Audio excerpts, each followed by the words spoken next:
Thank you आप सभी लोगों को बहुत बहुत धन्यवाद। इस गर्मी में आप लोग अपना कीमती समय निकाल के यहाँ पे उपस्थित हुए है कि नहीं?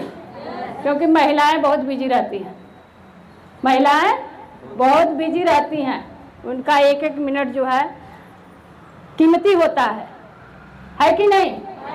लेकिन यहाँ पे जितनी भी हमारी बहनें या भाई लोग बैठे हुए हैं कुछ अलग पाने के लिए ही आए हैं। और यहाँ क्या होता है, डीएक्शन प्लेटफॉर्म पे कुछ अलग ही मिलता है कि नहीं? अलग मिलता है कि नहीं मिलता है? क्या डीएक्शन के पहले जो यहाँ पे बातचीत होती है, क्या डीएक्शन के पहले कभी आपने सुना था?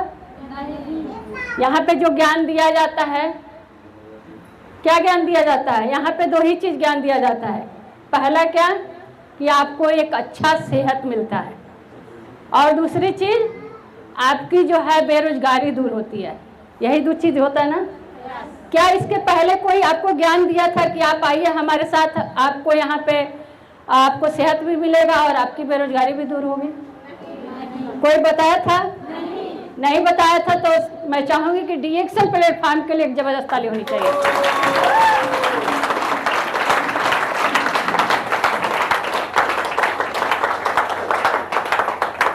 चलिए, स्लाइड चल रही है, मैं वैसे ही बातचीत करूँगी। थोड़ा आज सिस्टम चेंज हो गया है, क्योंकि सामने लैपटॉप रहता था, उस हिसाब से मैं बात करती थी।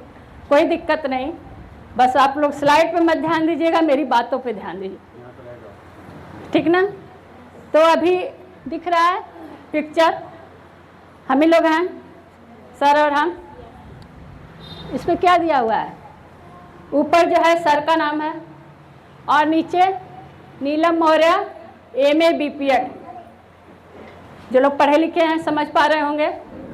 MA BPEd का मतलब कि एक टीचर की डिग्री है ना। एक BEd होता है, एक BPEd होता है, यानी कि BEd के लोग क्या है कि पढ़ाते हैं लोग बच्चों को, और BPEd के लोग जो है गेम टीचर होते हैं। गेम टीचर की नौकरी मिलती है, यानी कि बच्चों को खेल पाठ जो है। तो मैंने उसकी पढ़ाई की है, और जो है पढ़ाई तो हो गई, लेकिन जब समय आया जो है सर्विस करने का, तैयारी करने का, तो हमारा हेल्थ साथ नहीं दिया। जैसा कि मैं बताना चाहूँगी कि मैं अपने स्वास्थ्य को ही लेकर डीएक्शन में आई हूँ, और कोई रीज़न नहीं था। मुझे डीएक्शन मुझे अपने स्वास्थ्य को लेकर ही मिला था। जैसा कि मैं आगे बात करने से पहले मैं चाहूँगी कि ये मेरे फादर इन लॉ और मदर इन लॉ, यानी कि मेरे सास ससुर जी हैं, मैं चाहूँगी कि इनके लिए एक ज़बरदस्त ताली होनी चाहिए।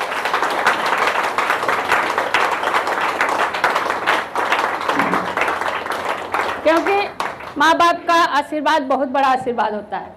हम लोग आज, मेरे ससुर जी इस दुनिया में नहीं हैं, लेकिन मेरी सासू माँ हैं आज हम लोग के पास। इनका आशीर्वाद लेके हम लोग निकलते हैं, और आज उनके आशीर्वाद से देखा जाए तो बहुत कुछ मिल रहा है, बहुत कुछ मिल रहा है। तो माँ बाप का भी आशीर्वाद ज़रूरी है। तो मेरी शादी होती है 2002 में। 2002 में मेरी शादी होती है, और 2003 में मेरा बेटा पैदा होता है। 2003 में मेरा बड़ा वाला बेटा 1 अक्टूबर को पैदा होता है। डिलीवरी नॉर्मल होती है, मैं ठीक ठाक थी, शादी के पहले से भी और शादी के बाद भी मैं स्वस्थ थी। लेकिन बेटे की ही पैदाइश में जो है नॉर्मल हुआ, हॉस्पिटल में हुआ, और मैं ठीक ठाक हॉस्पिटल से घर आ गई। लेकिन आने के बाद जो है बच्चा जो है दिन में पैदा हुआ था 2:30 बजे, और शाम को मैं घर आ गई, और रात में कुछ डॉक्टर की कमी से, यानी कि कुछ अंदर वो जो है रुई का टुकड़ा छोड़ दिया था, जिससे कि मुझे रात में ब्लडिंग शुरू हो गया, और किसी को जानकारी नहीं था। मैं लेटे लेटे बेहोश हो गई थी। तो जैसा कि होता है ना, हम लोग का पता नहीं इधर है कि नहीं वो रिवाज, हम लोग के यहाँ होता है कि जो बच्चे जो है एक मूर में पड़ जाते हैं। एक होता है ना कि मतलब 27 दिन तक बाप बच्चे का मुंह नहीं देखता है। बच्चा पैदा होने के बाद पंडित जी लोग बताते हैं। तो ये तो देख लिए थे, लेकिन बाद में जब पता चला तो इनका मतलब ये नहीं जाते थे मेरे पास, लेकिन रात में ये हमको आवाज़ दिए बाहर से कि देखें कि ठीक ठाक है ना। जब ये आवाज़ दिए तो मैं बोली नहीं, फिर अम्मा को जगाए, अम्मा बगल में बच्चे को लेकर सोई थी, तो ये आवाज़ दिए, जब नहीं बोली तो अम्मा को जगाए, अम्मा बोलने लगी तो मैं बेहोश पड़ी थी। और मैं बताऊं कि चारपाई होता है ना, खाट जो होता है बिना हुआ, उस पर मैं सोई थी और उस पर वो कथरी जो है बिछा हुआ था, तो ब्लड जो है मतलब कथरी भिगो के नीचे ब्लड गिरा था। जब हमको देखे ये लोग, फिर हमको उठा के हॉस्पिटल ले गए, 3 दिन तक एडमिट रही और उसके बाद मैं घर आई। मेरे शरीर में 6 ग्राम जो है ब्लड बचा था। शायद ये हॉस्पिटल नहीं ले गए होते, रात में नहीं देखे होते, तो शायद मैं आज दुनिया में रहती कि नहीं रहती। तो उसके बाद आने के बाद कितना हूँ मैं खाती पीती थी। डॉक्टर बोला कि इनको खूब फल फूल खिलाइए, जूस पिलाइए, साग सब्जी खिलाइए, ताकि इनका ब्लड बढ़े, क्योंकि जो है ब्लड बढ़ाने का कोई दवा था नहीं। डॉक्टर यही बोलता है ना, जब कमजोरी आती है तो बोलते हैं हरी सब्जी खाओ, फल खाओ, लेकिन क्या उतना तेज़ी से नहीं बढ़ पाता है, ब्लड नहीं बढ़ पाता है, और उस हिसाब से लोग कर भी नहीं पाते, है कि नहीं। भले ही सब कुछ घर में पड़ा रहता है, लेकिन महिलाएं जो है ना, इतना जो है अपने आप को, अगर दूसरे को परिवार में देना रहता है तो एक्टिव रहती है, लेकिन वही चीज़ अपने आप पे करना रहता है तो क्या होता है, नहीं कर पाती हैं। सामने रखा रहता है लेकिन अपने लिए नहीं करती हैं, दूसरे के लिए कर देती हैं। अगर घर में भोजन बनता है, कोई अगर रिश्तेदार रात को आ गए और खाना खाए और हमारे लिए 2 रोटी कम हो गया, 1 रोटी बचा है, तो हम लोग क्या करते हैं, 1 ही रोटी खा के सो जाते हैं, अपने लिए नहीं बनाते हैं। होता है, बहुत सारे लोग के साथ होता है, मुझे पता है। महिलाएं थोड़ा इसमें पीछे हैं, है कि नहीं। तो यही सब कारण है। हम लोग का स्वास्थ्य जो है, महिलाओं का सबसे ज़्यादा स्वास्थ्य खराब रहता है कि नहीं है। देखा जाए तो हर परिवार में सबसे ज़्यादा किसका स्वास्थ्य खराब रहता है, महिलाओं का। और ज़्यादातर दिक्कत कहाँ होता है, कमजोरी और थकान। क्या होता है, पता चलता है कि अगर शाम को हस्बैंड आए ड्यूटी से, तो कहाँ हम उनकी सेवा करें। खुद उनके सामने हम लोग सुनाने लगते थे कि अरे मैं आज दिन भर काम की हूँ, मैं थक गई हूँ, मेरा पैर दर्द कर रहा है, मेरा सिर दर्द कर रहा है, मुझे चला नहीं जा रहा है, अब खुद कर लीजिए। होता है कि नहीं होता है। तो ये सारी चीज़ें हम लोग की ही लापरवाही से होती है। अगर शायद इसको केयर हम लोग करते, जिस हिसाब से दूसरे का केयर करते हैं, तो ये सारी दिक्कतें नहीं आती। तो इसी तरह हमको भी डॉक्टर बताया, लेकिन कितना हो भी खाती पीती थी, लेकिन मुझे शरीर में लगता नहीं था, क्योंकि फल और सब्जी भी अब क्या हुआ है, ऑर्गेनिक नहीं है, शुद्ध नहीं है। कितना हो भी हम खाएंगे, जो चीज़ चाहिए नहीं मिल रहा है कि नहीं। तो मुझे कोई असर नहीं पड़ा, और धीरे धीरे कुछ दिन के बाद जो है क्या हुआ कि कमजोरी की वजह से मुझे सांस फूलने की दिक्कत हो गई, यानी कि मुझे दमा हो गया। दमा समझ रही हैं, सांस फूलने की दिक्कत। जब भी मैं घर में चलती थी तो सांस फूलने लगती थी, झाड़ू लगाती थी तो भी सांस फूलने लगती थी। और जो है पहले जो है पैसा नहीं था उतना, क्योंकि हम लोग दोनों लोग जो है स्टूडेंट थे, और एक ससुर जी थे, वो जो है इंटर कॉलेज में बड़े बाबू थे, लेकिन वो भी रिटायर हो गए थे और उनको भी फालिस मार दिया, वो भी दुनिया से चले गए। तो पैसे की आमदनी कहीं से नहीं थी। थोड़ा बहुत मम्मी का पेंशन आता था, उसी से काम चलता था, तो उतना कुछ नहीं मिल पाता था। हम लोग को भी लकड़ी पे खाना बनाते थे, लकड़ी बनता है ना, मट्टी का चूल्हा बना के, तो उसी पे खाना बनाती थी, तो उसका धुआं भी लग जाता था, मुझे बहुत प्रॉब्लम हो जाती। धीरे धीरे क्या हुआ, डॉक्टर के पास गई तो सांस फूलने की दवा दे दिया, उससे भी नहीं आराम हुआ। दोनों टाइम दवा खाती थी, नहीं आराम होता था। उसके बाद क्या हुआ, कोई इन्हेलर पकड़ा दिया। इन्हेलर समझ रहे हैं आप लोग, एक आता है गैस, उसमें भरा रहता है, उसमें स्टेरॉइड होता है, और उसको खींच लेने के बाद 10-12 घंटे आराम रहता है, यानी इंसान अपना काम कर लेता है। यानी कि मैं उसके सहारे हो गई। जब तक उसको लेती नहीं थी तो मैं चल नहीं पाती थी। तो इस तरह मेरी लाइफ कट रही थी। और बच्चा मेरा जो है 3 साल का हो गया, फिर भगवान दूसरा बेटा भी दे दिए उसी बीच। उसी बीमारी में दूसरा बेटा भी मेरा 2006 में पैदा हो गया। सोचिए, परेशानी थी, लेकिन भगवान का भाई दिया हुआ हर चीज़ जो है हम लोग कबूल रहता है। जो भी करते हैं ऊपर वाले अच्छा के लिए करते हैं। तो वो भी पैदा हो गया, दोनों छोटे छोटे थे अपना। उसके बाद क्या हुआ कि धीरे धीरे इलाज चल ही रहा था, क्योंकि दूसरा बेटा मेरा जो है कमजोरी की वजह से, ब्लड न रहने की वजह से ऑपरेशन से हुआ। पहला बच्चा नॉर्मल हुआ था और दूसरा बच्चा क्या हुआ, ऑपरेशन करना पड़ा, बड़ा ऑपरेशन, और मुझे कमजोरी आ गई। तो धीरे धीरे क्या हुआ कि मुझे टीबी की शिकायत हो गई। सोचिए, जो है सांस फूलने की दिक्कत थी, उसका इलाज चल रहा था, तो फिर दोबारा टीबी तो नहीं होना चाहिए। लेकिन कहा जाता है ना कि एलोपैथ दवाइयाँ खाने के बाद जो है एक बीमारी के लिए दवा खाते हैं, वो शरीर में जाके दूसरी बीमारी पैदा करता है। तो इस तरह मुझे टीबी की भी दिक्कत हो गई, साथ साथ उसका भी इलाज चलने लगा। यानी कि एक दवाई चल रही थी दमा की, फिर टीबी की दवा। डॉक्टर बोला 9 महीने का कोर्स है, 9 महीने आप कोर्स करेंगी तब जाके आपका टीबी सही होगा। अब सही होगा नहीं होगा भगवान जाने। उसका मैं बताऊं, टैबलेट जो था ना बहुत बड़ा बड़ा था, और मॉर्निंग में खाली पेट खाना पड़ता था। डॉक्टर बोला था सुबह सुबह उठने के बाद, ब्रश करने के बाद आपको यही दवा खानी। और पता चलता था खाने के बाद दिन भर मुझे चक्कर आता था। मतलब जो भी मैं घर में थोड़ा बहुत कर पाती थी वो भी मेरा बंद हो गया।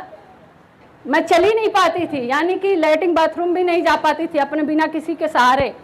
अब सोचिए, छोटे छोटे बच्चे थे, सासू माँ थी, हस्बैंड थे, एक देवर भी थे। हर माँ बाप का सपना होता है कि मेरी बहू आएगी तो मेरी सेवा करेगी। हस्बैंड का सपना होता है मेरी बीवी आएगी मेरी सेवा करेगी। बच्चों का क्या होता है कि मम्मी का प्यार चाहिए, होता है कि नहीं होता है। तो ये सारा कुछ जो है धीरे धीरे मेरा बंद हो गया। जो चीज़ हमको उनको करना चाहिए था उसका उल्टा हो गया। ये लोग खुद हमको देख रेख करने लगे। फिर कुछ दिन के बाद क्या हुआ कि टीबी के बाद दवा चल ही रहा था, तो एकाएक मेरे सीने में दर्द हुआ और मैं बहुत परेशान थी।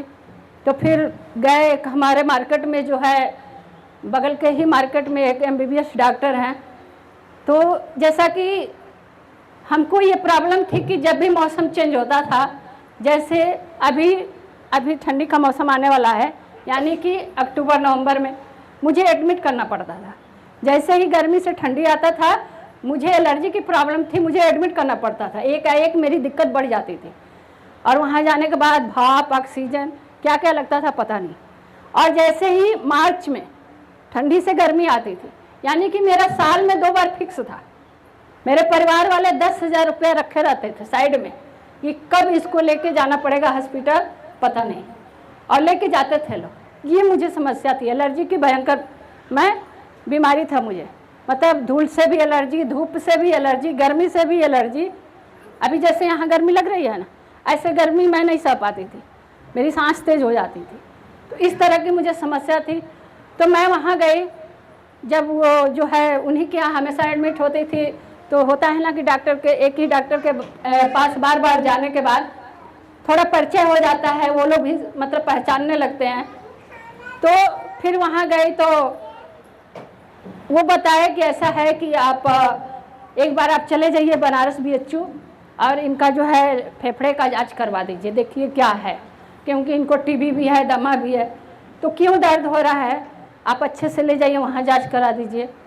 तो फिर जो है हमारे हस्बैंड लेके गए हमको बनारस BHU। हमारे यहाँ से करीब 150-200 किलोमीटर पड़ता है बनारस। लेके गए, बच्चे छोटे छोटे थे, सासू माँ थी घर में, देवर उस समय इंजीनियर की पढ़ाई कर रहे थे, और मेरी सासू माँ ही खाना बनाती थी। उस समय खाना वही बनाती थी, क्योंकि मैं खाना बनाने लायक नहीं थी, बच्चों को भी वही देखती थी। बच्चे मैंने पैदा कर दी थी, लेकिन कभी ये नहीं जाना कि बच्चों की परवरिश कैसे होती है। कभी मैंने अपने बच्चों को अपने पैर पर सुला के मालिश नहीं की हूँ। इसीलिए हमारे बच्चे जो है हमसे ज़्यादा दादी को मानते हैं। अगर मैं इधर उधर चली जाती हूँ तो कोई गम नहीं होता है, लेकिन दादी अगर कभी कभी मतलब छोटे मतलब बच्चों के अंकल के यहाँ चली जाती हैं तो हमारे बच्चे उनको पकड़ के बहुत रोते हैं। वो जाती भी नहीं है, 2-3 महीने के लिए जाती हैं, क्योंकि हमारे देवर जो है बाहर रहते हैं, इंजीनियरिंग है इस समय, तो वो जापान में है परिवार को लेके। तो वहाँ जाती थी, पहले तो हरियाणा में रहते थे, अभी वो जापान भी जाने वाली हैं दिसंबर में 2-3 महीने के लिए। उतना ही के लिए हमारे बच्चे बहुत रोते थे कि अम्मा मत जाइए, अम्मा कहते थे उनको, दादी नहीं बोलते थे उनको, हम लोग अम्मा कहते थे, तो वो भी आज भी अम्मा कहते हैं। तो उनको कहीं जाने नहीं देते हैं, मायके भी जाती हैं तो मना करते हैं, दादी अब मत जाइए ना, आप चले जाएंगे तो अच्छा नहीं लगे। और सही बताऊँ ना, भले ही मेरी सासू माँ है लेकिन एक माँ से बढ़ के आज जो कुछ भी है ना, मैं उन्हीं के बदौलत हूँ। मैं जहाँ भी निकलती हूँ पैर छू के निकलती हूँ, और कहीं से जाती भी हूँ तो उनके पास 5 मिनट 10 मिनट बैठती हूँ, तभी मैं अपने कमरे में जाती हूँ, क्योंकि मैं अपने आप को मानती हूँ कि मुझे सब कुछ उन्हीं के द्वारा मिल रहा है। ऐसा है, कभी कभी हमारे हस्बैंड कहते हैं कि अरे मम्मी पहले हम हैं कि पहले ये है, चिढ़ाने के लिए बोलते हैं, कहते हैं हमारे लिए सभी लोग, दोनों लोग बराबर है, ऐसे बोलती हैं। तो ये है उनका प्यार, बहुत अच्छा लगता है। भगवान करे सबको सासू माँ ऐसे ही मिले। और हमारे बीच भाई बहुत सारी बच्चियाँ बैठी हुई हैं, तो देखा जाए तो एक ही हाथ से ताली नहीं बजती है, उसको बनाने के लिए दोनों तरफ से व्यवहार चाहिए। और हम लोग के अंदर वो गुण है, हम लोग चाहेंगे जैसे भी चाहेंगे वैसे हम लोग कर लेंगे, अगर उनको अच्छा बोलेंगे तो वो भी अच्छा हमारे लिए करेंगे। तो ये सारी चीज़ें थी। वहाँ हम लोग गए BHU, पूरा मेरा जांच हुआ, तो वहाँ क्या निकल के आया कि मेरे लंग्स में जो है कैंसर हो रहा है। सोचिए, इलाज तो चल रहा था कंटिन्यू, 2003 से इलाज चल रहा था, और 2007 में हम लोग गए थे BHU। डॉक्टर बोला इनको फेफड़े का कैंसर जो है, लंग्स में कैंसर हो गया है। सोचिए कितना अच्छा लगा होगा जब ये बात सुनने को मिला होगा। अच्छा लगा होगा, जिनके घर में छोटे छोटे बच्चे हों, हस्बैंड हो, सासू माँ हो, और देखा जाए तो हमारे ऊपर पूरे परिवार का भार था ना, तो अच्छा नहीं लगा। उस समय तो जो है डॉक्टर इनसे बात कर रहे थे इंग्लिश में, लेकिन मैं सुन रही थी, थोड़ी बगल में बैठी थी, अपना बातचीत कर रहे थे, तो मुझे समझ में आ रही थी कि वो क्या कर रहे हैं। उन्होंने क्या बताया कि इनको जो है लंग्स का कैंसर हो गया है, और वो भी 2nd स्टेज में चला गया है। ऐसा करिए कि हम दवा दे रहे हैं, क्योंकि दर्द काफ़ी होता था, बहुत दर्द होता था। कहने का मतलब मैं जो है सोना भूल गई थी कि बिस्तर पे कैसे सोया जाता है। बेड पे मैं 1 महीना से सो नहीं पाती थी, बेड रखा रहता था, नीचे ऐसे चटाई बिछी रहती थी, और बैठे बैठे ही मैं बेड पे सिर रख के सो जाती थी, थोड़ी बहुत नींद आती थी तो, और वो भी जब तक इंजेक्शन का सहारा रहता था, असर रहता था, उतना ही देर हमको आराम रहता था, फिर मैं चिल्लाने लगती थी। इतना कष्ट होता था हमको। और मैं बताऊं, जब भी मैं सोती थी, सोने का प्रयास करती थी ना, तो दर्द बहुत बढ़ जाता था, सांस बहुत तेज हो जाती थी, मतलब सो नहीं पाती थी। मैं 1 महीना से सो नहीं पाती थी। तो सारा जो है सर बताए कि ऐसी ऐसी कंडीशन है, तो वो बताए, डॉक्टर साहब यही बताए कि ऐसा है कि इनकी स्थिति बहुत ख़राब हो गई है, हम दवा लिख दे रहे हैं, दर्द की दवा दे रहे हैं, और भी दवाइयाँ दे रहे हैं।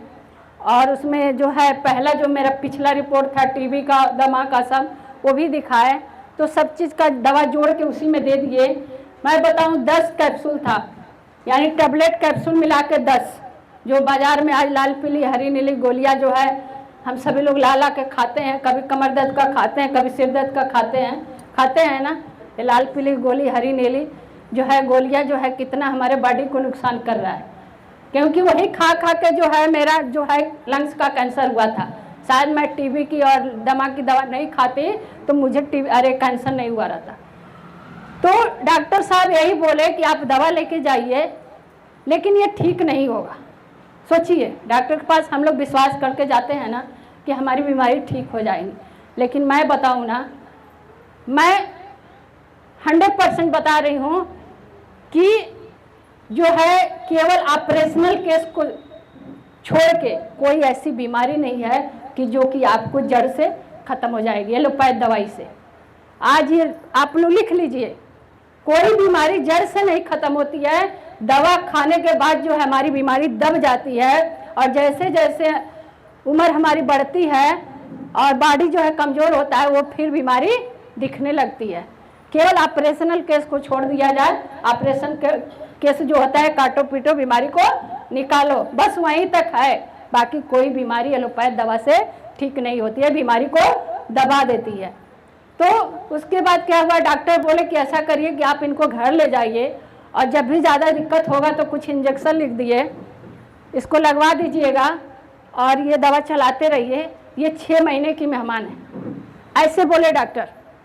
6 महीने की ये मेहमान है, और इनका क्या करिए कि एक कमरा दे दीजिए, बिस्तर दे दीजिए, बर्तन अलग कर दीजिए, और बच्चों से दूर रखिए, परिवार से दूर रखिए, ऐसे बोला डॉक्टर। वो अपना इंग्लिश में बात कर रहे थे, क्योंकि हमारे सर भी इंग्लिश से एमए हैं, और इतना तो हम लोग को ज्ञान है, पढ़े लिखे हैं तो इंग्लिश समझ जाते हैं, भले ही बोलते कम हैं लेकिन समझने को हर चीज़ हम लोग समझ जाते हैं। तो सारी बातें मुझे समझ में आई, और फिर सर हमारे पास आए। ये कुछ बोले नहीं, मैं तो सारा कुछ सुन ली थी, ये कुछ बोले नहीं, और मैंने पूछने का प्रयास भी नहीं किया कि क्या बताए हैं। लेकिन इनका चेहरा जो है एकदम गिरा हुआ था। फिर ये बोले कि डॉक्टर साहब दवाई दे दिए हैं और चलो घर, अपना दवा खाओ पियो, सही हो जाओगे। ये हमको सांत्वना दिए, और कर क्या सकते हैं, यही तो कर सकते हैं ना भाई। हस्बैंड लोग क्या कर सकते हैं, परिवार में कोई सदस्य बीमार रहेगा, जो परिवार का जो है मुखिया रहता है क्या कहेगा, यही कहेगा ना कि भाई इलाज चल रहा है, सही हो जाओगे। तो ऐसे हमको सांत्वना दिए, फिर घर लेके आए। लेकिन ये लोग कभी हमको अलग नहीं किए, बहुत खुशी की बात होती है। मैं चाहूँगी कि हमारे परिवार के लिए एक व्यवस्था होगी। कभी हमको अलग नहीं किए, लेकिन मुझे सब बातें पता थी, तो मैं अपने आप को मतलब सुरक्षित रखना चाहती थी कि शायद मेरी वजह से ये लोग सही है, मेरी देख रेख कर रहे हैं, शायद मेरी वजह से अगर इन लोग को प्रॉब्लम हो जाएगी तो इन कौन देखेगा, होता है ना अंदर से। तो ये सारी चीज़ें थी। और जो है दवा इलाज जो है चल रहा था। भैया हमारे एक जो है भसुर जी हैं, तो वो इंजेक्शन जब लगाते थे तो यही करते थे कि उनका जो है मेडिकल स्टोर चलाते हैं, तो थोड़ा बहुत बॉटल वगैरह भी इंजेक्शन लगाते हैं, दवा का जानकारी रहता ही है। तो वो जब दवा देखे तो बोले कि इतना हार्ड दवा चल रहा है, तो ये तो ऐसे ही मर जाएगी। फिर ये बोले कि भैया क्या करें, मजबूरी है, नहीं लगाएंगे तो ये और भी नहीं जी पाएगी, जब तक चल रही है तब तक तो करना पड़ेगा। तो ये कंडीशन थी मेरी। और जो है परिवार उस समय एकदम धराशायी हो गया था मेरा, क्योंकि हमारे हस्बैंड उस समय इलाहाबाद तैयारी कर रहे थे। ये 10 साल इलाहाबाद रहे हैं, इंटर के बाद जो है अपना वहीं से ग्रेजुएशन एमए सब कुछ किए वहीं से। लेकिन कोई परिवार में सहारा देने वाला नहीं था, तो ये अपना बोरिया बिस्तर बांध के जो है घर वापस आ गए। लेकिन जो है आत्मा इनका खुश नहीं था, क्योंकि इंसान जो है जब घर छोड़ता है, कहीं जाता है ना, तो उसका यही लगता है कि मैं वहाँ से कुछ बन के आऊँगा, माँ बाप का सपना पूरा करूँगा, यही होता है ना। लेकिन ये बहुत दुखी होके, क्योंकि मजबूरी था छोड़ना, कौन मुझको देखेगा, बच्चे छोटे छोटे थे। और उसी बीच मैं बताऊं कि एक मेरी सिस्टर, अरे इनकी सर की सिस्टर यानी मेरी ननद, समझ रही हैं आप लोग, मेरी ननद थी, वो भी एक बच्चे को पैदा करके दुनिया से चले गई। वो भी मेरे बड़े बेटे से जो है 18 महीना बड़े थे, यानी कि 3 बच्चे लगातार जो है छोटे छोटे मेरी माँ सेवा करती थी तीनों बच्चों का। आज वो भी मेरे एक बेटे के ही बराबर, मैं मानती हूँ कि मेरे 3 बेटे हैं, आज बहुत बड़े हो गए हैं, बीटेक कर रहे हैं। वो अच्छा लगता है देख के, मेरे घर के एक सदस्य हैं, कभी वो अपने घर नहीं गए और न जाएंगे कभी। कभी एक रात अपने घर नहीं गए, क्योंकि सौतेली माँ होती है, हजारों लाखों में एक जो है 1-2 अच्छी मिल जाती हैं, लेकिन होता है ना। तो उनकी भी माँ, दूसरी माँ आई तो वो भी सही नहीं थी, इसलिए हम लोग नहीं जाने दिए। यहीं पालन पोषण बड़े हुए, पढ़े लिख के आज बीटेक कर रहे हैं। और वो भी, उनको भी एहसास नहीं होता है कि मेरे माँ बाप नहीं हैं, है ना। इतना प्यार उनको मिलता है, हम लोग अपने बच्चे से ज़्यादा प्यार देते हैं उनको। वो जो कुछ भी करते हैं अपने बच्चे को थोड़ा लेट भी करते हैं, लेकिन उनको पहले करते हैं।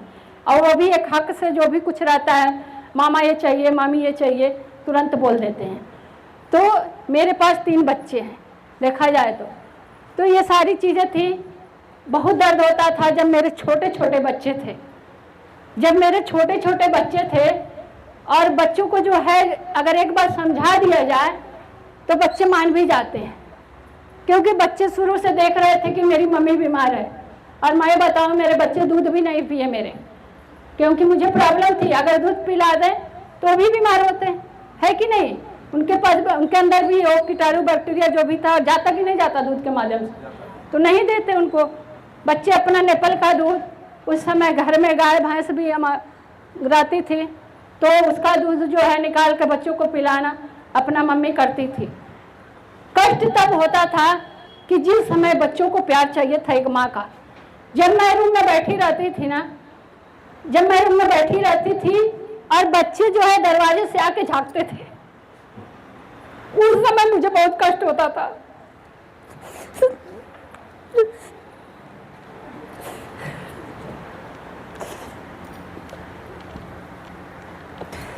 बहुत दर्द होता था उस समय जब हमारे बच्चे जागते थे और वो मेरे पास आना चाहते थे, लेकिन मैं मना करती थी।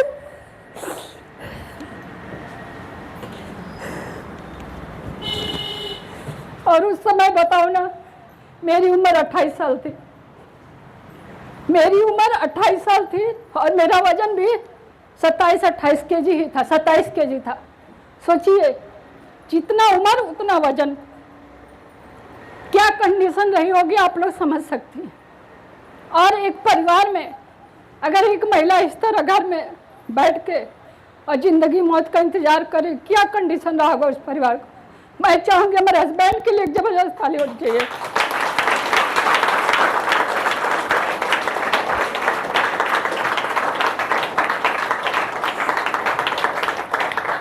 क्योंकि मेरे हस्बैंड जो है ना 3 दिन अपने पैर पे सुला के हमारा इंतजार किए थे कि अब मर जाएगी तब मर जाएगी। ये कंडीशन मेरा रहा, ऐसे ही इंतजार कर रहे थे, क्योंकि खाना पीना सब कुछ छूट गया था मेरा।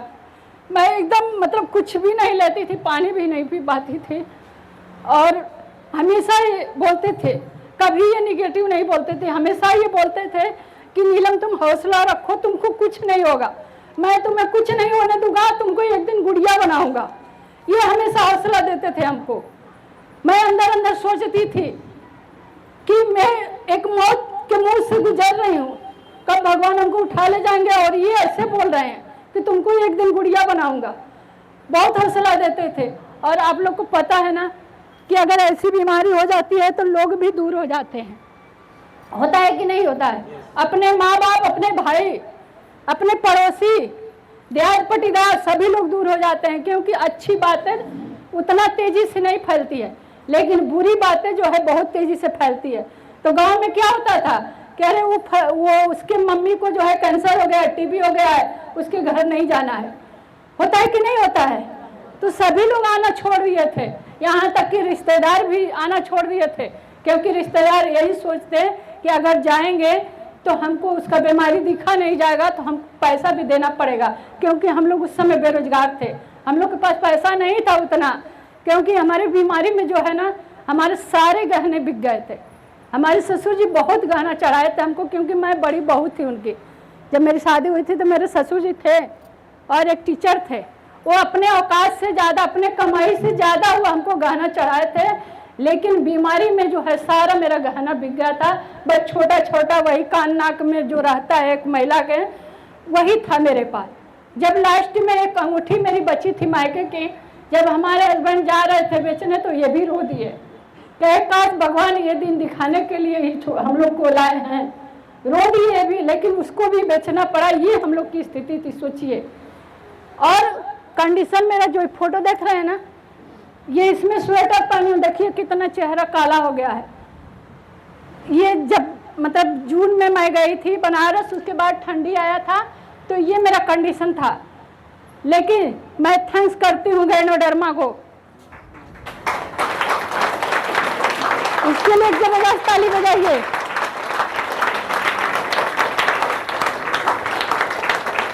यही मेरे जिंदगी में आया और यहीं से मेरी लाइफ चेंज होगी, यहीं से चेंज हुई। बताऊं मैं आप लोग को, सोचिए इतना दर्द कष्ट, किसी के पास मेरे लिए इलाज नहीं था, लेकिन यही गैनोडर्मा जो है हमारी ज़िंदगी में संजीवनी बूटी बन के आया, जो कि हमारे दोस्त के ही, अरे सर के दोस्त थे, इलाहाबाद में साथ में पढ़ते थे, शायद बहुत लोग जानते होंगे, श्री अतुल शुक्ला सर को मैं चाहूँगी जहाँ भी होंगे उनके लिए एक जबरदस्त ताली होनी चाहिए।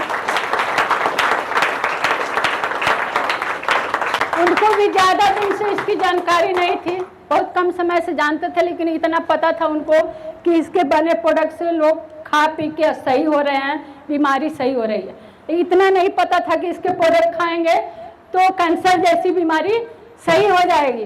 तो इनको बताए कहे कि अब तो मतलब, क्योंकि उनका थोड़ा पहले से ही हमारे घर आना जाना था, कभी कभी आ भी जाते थे क्योंकि दोस्त थे ये लोग, तो वहाँ पर भी रूम में अपना रहते थे। तो अब मरता क्या नहीं करता, तो बताए विश्वास नहीं हो रहा था, लेकिन उनके कहने पर जो है, तब हमारे आजमगढ़ के तरफ उतना हम लोग को पता भी नहीं था और किससे पूछने जाए इसके बारे में कि ये चीज़ कहाँ मिलता है। वो बताए कि इलाहाबाद में मिलता है। तो हमारे हस्बैंड गए और इसका जो है RGGL जो है RGGL जो है, और इसका मोरंजी, ब्लैक कॉफ़ी, पेस्ट, ये सारी चीज़ें लेके आए। मोरंजी जो है इसका लेके आए, जो कांच के बॉटल में आता है ना, ये प्रोडक्ट लेके आए और उसी को मैं खाना शुरू की। और मुझे बताया गया कि बीमारी बड़ी है तो प्रोडक्ट भी ज़्यादा खाना पड़ेगा, लेकिन पैसा नहीं था, फिर भी इधर उधर से कर्ज लेके हम प्रोडक्ट को शुरू किए। कर्ज लेके, क्योंकि आप लोग को पता है RGGL महंगा पड़ता है, मोरंजी महंगा पड़ता है, और एक गरीब इंसान कहाँ से खा पाता है, क्योंकि हम लोग का कोई जो है यही है RGGL। इसके लिए मैं चाहूँगी एक बार जबरदस्त ताली होनी चाहिए।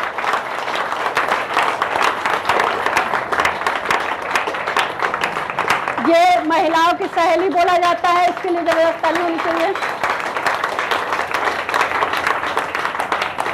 और इसका जो है ब्लैक कॉफ़ी बहुत ही बेहतर है, ब्लैक कॉफ़ी। और इसके साथ साथ पेस्ट हमने यूज किया, और कितना यूज किया बताया गया कि बीमारी बड़ी है तो ज़्यादा यूज करना पड़ेगा। 15 RG 15 GL और 20 स्पाइलिना, सोचिए। और 1 गिलास मोरंजी जूस में घोल बनाया जाता था पाउडर निकाल के, क्योंकि ताकत नहीं थी उतना। 50 गोली हो जाए ना, 15 30 और 20 50 कैप्सूल पीने के लिए, घोटने के लिए कम से कम 1 लीटर पानी पीना पड़ेगा। लेकिन बीमारी ऐसी थी कि एक घोट तो पानी पिया ही नहीं जाता था।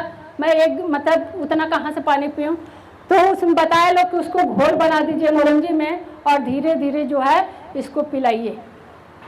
तो इस तरह हमारे सर क्या किए कि सारा कुछ मिक्स करके, ब्लैक कॉफ़ी भी उसमें मिक्स करके और घोल बना के, और एक छोटे से बच्चे की तरह मैं चाहूँगी कि फिर से एक बार जब ताली होनी चाहिए मेरे हस्बैंड के लिए। जैसे छोटे बच्चे को दूध पिलाया जाता है चम्मच से ना, हम सभी बहनों को पता होगा, जो बच्चे दूध नहीं पीते हैं, जिद करते हैं, तो हम लोग ज़बरदस्ती चम्मच से पिलाते थे। तो उसी तरह ये भी मैं मना भी करती थी, ये भी छोटे बच्चे की तरह हमको ज़बरदस्ती ये प्रोडक्ट पिलाते थे, रुक रुक के पिलाते थे, क्योंकि एक बार में मैं नहीं पी पाती थी, क्योंकि अंदर जाता था ना तो दर्द होता था।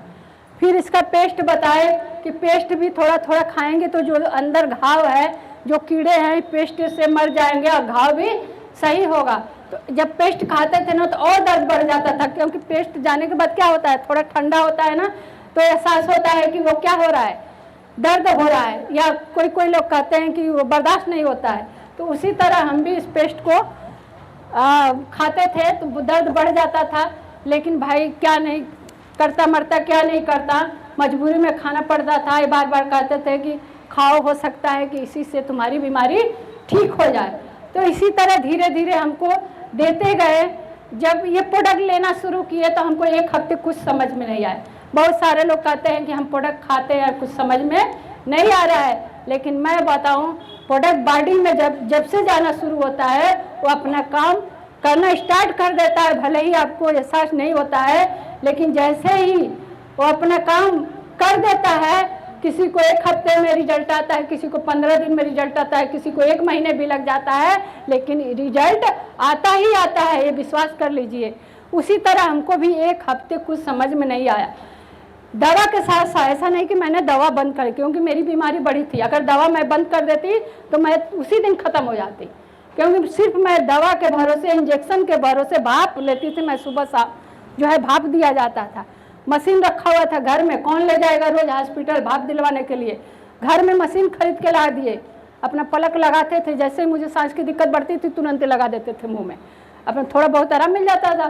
तो इस तरह जो है जब लेना स्टार्ट किए, 1 हफ्ते मुझे कुछ समझ में नहीं आया, लेकिन 1 हफ्ते बाद ये जो है अंदर अंदर जो है अपना काम और जो है गैनोडर्मा कर रहा था। जितना अंदर सड़न था, कचरा था, 1 हफ्ते के बाद उल्टी के माध्यम से सारा कचरा बाहर निकल गया।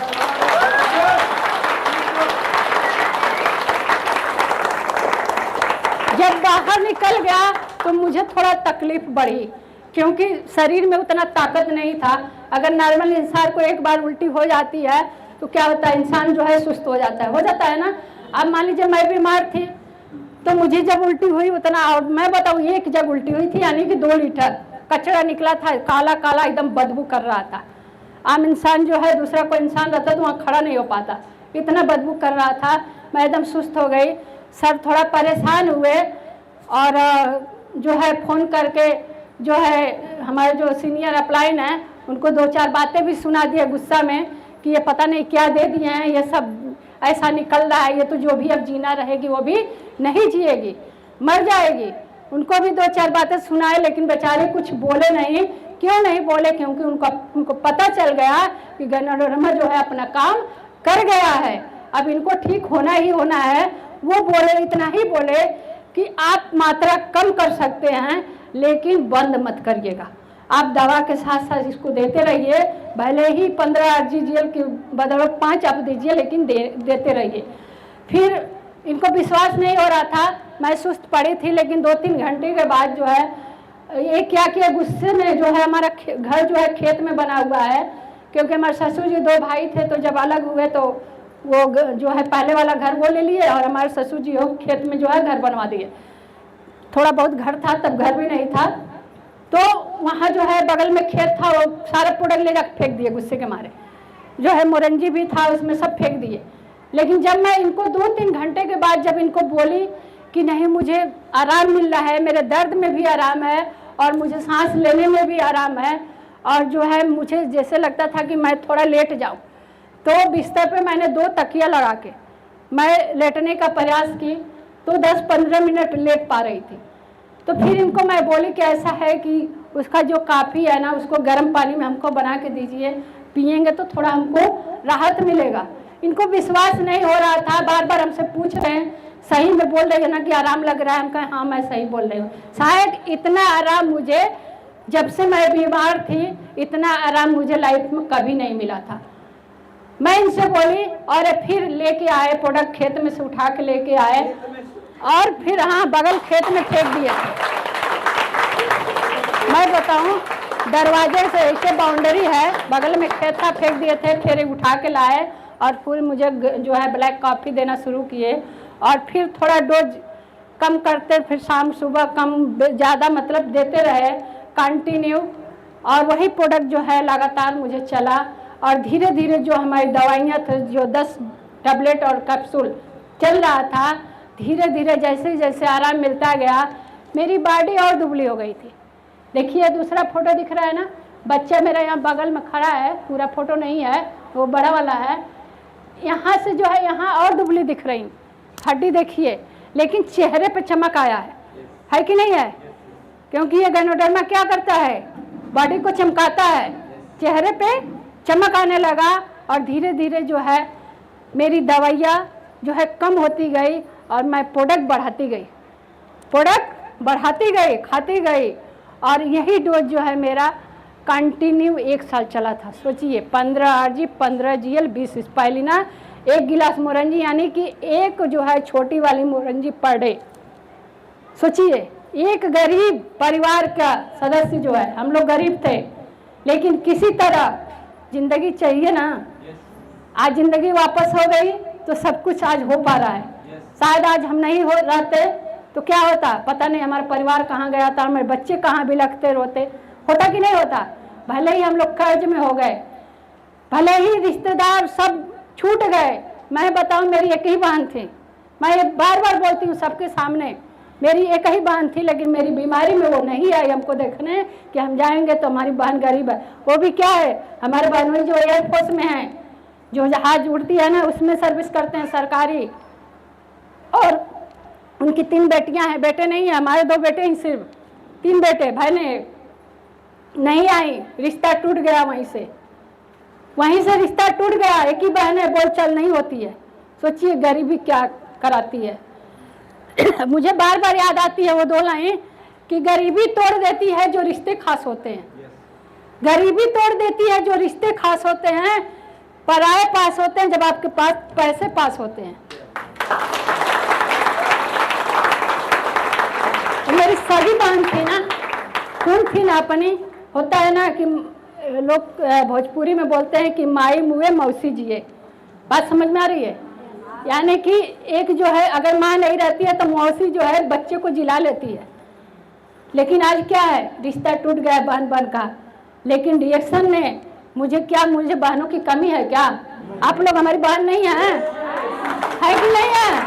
मुझे बहन की कमी नहीं है। मैंने एक बहन खोया, मुझे लाखों करोड़ों बहनें मिलती हैं, मैं जहाँ भी जाती हूँ हमारी बहनें तैयार रहती हैं, है कि नहीं है? मुझे बहुत अच्छा लगता है हमारे डिएक्शन वाली बहनों से मिलके।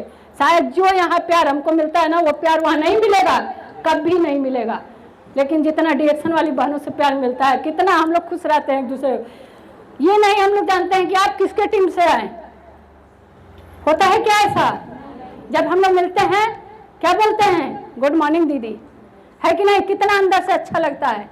लेकिन अभी आप रिश्तेदारी में चले जाइए ना, आपके पास जाएंगे, आप इज्जत से भाव देंगे, 1 कप कॉफी पिलाएंगे, भोजन का समय रहेगा तो भोजन भी दे सकती हैं आप।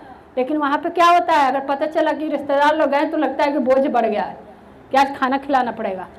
बहुत सारे परिवार में होता है, हमको बहनों की कमी नहीं है, इस तरह हमारा रिश्ता टूट गया है। तो ये जो है मेरा कंडीशन रहा। फिर आगे बात करूँ, कहा जाता है कि ना जब परेशानी आती है तो चारों तरफ से आती है। मैं थोड़ा ठीक होना स्टार्ट की तो मेरे सर को दिक्कत आ गई, इनका भी यहाँ गले में अचानक सा स्वेलिंग हुआ और धीरे धीरे बढ़ता गया। फिर डॉक्टर को दिखाए तो डॉक्टर दवा चलाने लगे और ये फिर आरजीजीएल अपने मन से खाने लगे, कहें कि अगर कोई बीमारी होगा तो ठीक हो जाएगा, तो आरजीजीएल खाने लगे। लेकिन लास्ट में यही हुआ, डॉक्टर बोला कि ऑपरेशन करवा दीजिए, कैंसर, वो भी बाद में चल के कैंसर ही होता, तो ऑपरेशन करवाए सर। तो जो अंदर जो मांस का टुकड़ा था ना, आरजीजीएल खाने की वजह से वो मतलब पकड़ा नहीं था चमड़े को, वो छोड़ दिया था। डॉक्टर हैरान था, आजमगढ़ में ऑपरेशन करवाए थे और मैं ही अकेले लेके गए थे इनको। सोचिए, ये हमको किए और जब इनको दिक्कत आई तो हम इनका सहारा बने, कोई साथ में नहीं था, और गए ऑपरेशन करवाए। तो डॉक्टर परेशान था कि ऐसा मैंने नहीं देखा था कि कोई चीज़ ऑपरेशन करने के बाद वो हाथ में आ जाए, काट काट के निकालना पड़ता है, जितना सड़न रहता है। इनका ऑपरेशन करने के बाद डॉक्टर के हाथ में सीधे आ गया और वो तुरंत अपना साफ सफाई करके और जो है उसका टाका उका लगा के वो भेज दिया घर। तो वही जो है इनको भी दिक्कत थी, लेकिन यही आरजीजीएल जो है इनको भी सही किया। ये भी अपना चाय का पानी और काफ़ी अपना पीने लगे। और सर जी हमारे मनौती माने थे कि 2011 की ये तस्वीर है, जो लास्ट वाला है, 12 है, 2012 की तस्वीर है।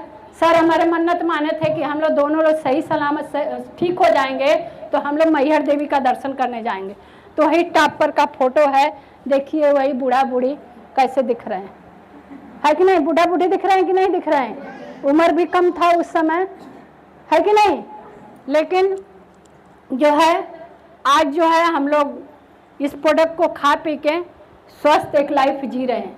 मेरी दवाइयाँ सारी धीरे धीरे बंद हो गई और जो है यही आपका गैनोडर्मा, मैं चाहूँगी कि फिर से एक ज़बरदस्त ताली होनी चाहिए।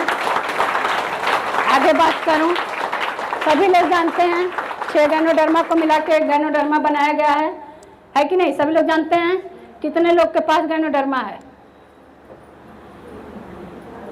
बहुत कम लोग के पास है गैनोडर्मा। सभी लोग अपने पास गैनोडर्मा रखिए, सभी लोग अपने पास गैनोडर्मा रखिए, क्योंकि ये एक चमत्कार है। ये कब अपना चमत्कार दिखा देगा, गैनोडर्मा रहेगा तो आपको अगला लोग भी मिलेंगे, क्योंकि गैनोडर्मा हमेशा अपने तरफ आकर्षित करता है। अगर आप किसी से बात कर रहे हैं ना तो अंदर अंदर गैनोडर्मा भी अपना क्या है काम करेगा, वो आपके तरफ उसको आकर्षित करेगा, है कि नहीं। सभी लोग अपने पर्स में लेके चलिए गैनोडर्मा, ठीक है। तो ये सारे प्रोडक्ट सभी लोग जानते हैं। अभी तो बहुत सारे हमारे पास प्रोडक्ट आ गए हैं, है कि नहीं। इसमें तो बहुत कम प्रोडक्ट है, वो तो ऐसे दिखाने के लिए मैंने लगा दिया है। आपके ये सब जो है किचन का भी इसमें प्रोडक्ट आ गया, पर्सनल केयर सब कुछ, बहुत सारे प्रोडक्ट आ गए हैं। नाम लूँगी तो बहुत सारा हो जाएगा। और देखा जाए तो ID एक्शन की देन है कि वही बूढ़ा बूढ़ी, और यहाँ पर देखिए हम लोग सामने हैं, कैसा लग रहा है। क्या यहाँ बीमार दिख रहे हैं हम लोग? बीमार हैं कि स्वस्थ हैं? किसकी देन है? रिएक्शन प्रोडक्ट की देन है कि वहाँ पे बूढ़ा बूढ़ी हो गए थे, जवानी में बूढ़ा बूढ़ी हो गए थे, और आज जो है मैं बताऊं तब जो है 28 साल की थी और आज मेरा 44वां साल चल रहा है। 43 अभी 5 जुलाई को पूरा हुआ है। 44 मेरा उम्र चल रहा है इस समय। क्या मैं लग रही हूँ कि 44 साल की हूँ? मेरा वही बेटा जो है आज CA की तैयारी कर रहा है, अभी वो उसका फाउंडेशन का रिजल्ट आया है, पास हो गया। वही बेटा मेरा जो कि एक समय था पैसा नहीं था, हमारे बच्चे जाते थे इंग्लिश मीडियम विद्यालय में, फीस नहीं जमा हुआ था, विद्यालय वाले भगा दिए थे। मेरा बेटा पढ़ने का जुनून था, वो बोला कि पापा जो है, मेरी जेठानी की एक लड़की थी जो शिक्षा मित्र में थी, बगल वाले गांव में पढ़ाती थी, वो बोलता था पापा मुझे दीदी के स्कूल में भेज दीजिए, मुझे पढ़ना है। बहुत दर्द हुआ था कि बताइए आज क्या कंडीशन है, हम लोग इतना डिग्री लेके आज ये हालत है कि हमारे बच्चे जो स्कूल से भगाए जा रहे हैं। लेकिन ऊपर वाला सब कुछ नहीं छीन लेता है कि नहीं। तो वही बेटा जो है आज जयपुर में सबसे जो टॉप का कोचिंग चलता है CA का, आप लोग YouTube पे सर्च कर सकते हैं, उसी में मेरा बेटा जो है कोचिंग करके और आज जो है फाउंडेशन निकाला है। अभी दूसरा जो इंटरमीडिएट का उसका एडमिशन कराना है, जिसका कि 1.5 लाख फीस उसका कोचिंग का है, 40,000 रुपये उसका रजिस्ट्रेशन का है। जो लोग पढ़े लिखे हैं सर्च कर सकते हैं। और जो रहने खाने के मैं बात बताऊं, जो कि एक दिन घर नहीं था हम लोग के पास, जो है बच्चे जो है लालटेन दिया से पढ़ते थे, वही बच्चा जो है आज 12,000 रुपया उसका रहने और खाने का AC फर्स्ट क्लास का रूम मैं उसको लेके देती हूँ वहाँ पे, वही बच्चा जो रहता है। और उस समय कितना फीस नहीं हो पाता था, मात्र 400 रुपये फीस लगता था, हम लोग दे नहीं पाते थे।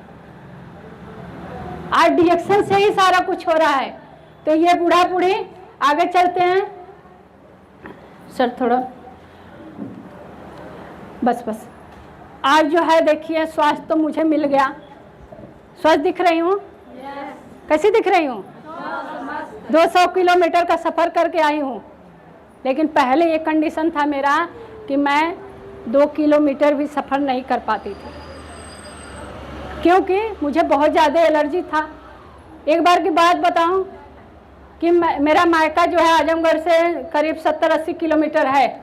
एक हमारी दीदी यहाँ बैठी हुई हैं, कहाँ गई वो दीदी? वो देखिए हमारी पड़ोसी निकल गई। जिस स्कूल में वो इंटर की है उसी स्कूल में मैं भी इंटर की हूँ, है कि नहीं। तो दूरी है, तो वहाँ मैं गई थी। हमेशा हमारे मायके वाले लोग अपना ले जाते थे, पहुँचाते थे, क्योंकि सर को टाइम नहीं रहता था। एक बार इनके पल्ले पड़ गई कि इनको हमको मायके से ससुराल लाना पड़ा, क्योंकि मैं सफ़र से जाती थी तो मैं 2 दिन आराम करती थी, तबीयत खराब हो जाता था, तो इनको लाना पड़ा। तो बहुत ज़्यादा दिक्कत हुई और ये जो है परेशान हुए, कहें कि चलो ये भी सपना पूरा होगा और एक दिन तुमको अपने, अब जब भी आना यहाँ मायके तो मैं अपने गाड़ी से लेके आऊँगा तुम्हें। तो रिएक्शन जो है सब कुछ सपना पूरा करता है। तो आज जो है मैं इस यहाँ पे जो खड़ी हूँ, क्योंकि मैं एक अलग महिला थी। मैं आप लोग को बताना चाहूँगी कि मैं जो है रिएक्शन के पहले मुझे किसी से बात करना पसंद नहीं था। अगर आज भी मैं अभी बहू हूँ, भले ही 44 साल की हो गई हूँ, बच्चे बड़े बड़े हो गए हैं, लेकिन आज भी मैं अपने गाँव में घूंघट में ही रहती हूँ। यानी कि जब भी कोई शादी ब्याह पड़ता है, जाना पड़ता है गांव में, तो मैं घूंघट में ही जाती हूँ। बाकी तो भले ही फील्ड में रिएक्शन में लोग क्या क्या पहनते हैं वो तो बात की बात है, लेकिन भाई जहाँ का जो माहौल है वैसा करना पड़ता है। तो बहू के रूप में ही जानी जाती हूँ। आज भी मेरा चेहरा कोई देखता नहीं, भले व्हाट्सएप फेसबुक पे देखते रहते हैं गाँव वाले, है कि नहीं। तो वहाँ पे क्या हुआ, यहाँ पे जो है जो कुछ भी हूँ आज किसकी बदौलत हूँ, आज हमारे गुरु मेंटर कोई और नहीं, मेरे हस्बैंड है। मैं चाहूँगी कि इनके लिए ज़बरदस्त तालियां चाहिए।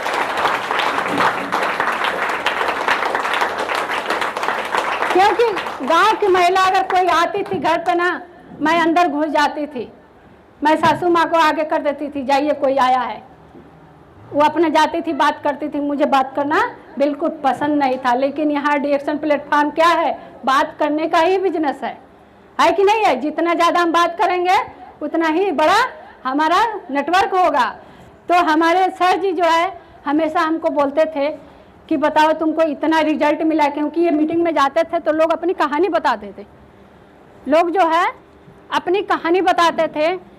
तो ये भी बार बार बोलते थे, आवाज़ मिल रही सबको, ये भी बार बार बोलते थे कि शायद तुम भी चलती, अपनी कहानी बताती, हो सकता है किसी बहन के घर में, किसी माँ के घर में अगर कोई ऐसी स्थिति होगी तो हो सकता है कि तुम्हारी बात सुन के इस प्रोडक्ट को खाए पिएगा तो उसको भी आराम मिलेगा, तो तुमको दुआ मिलेगा।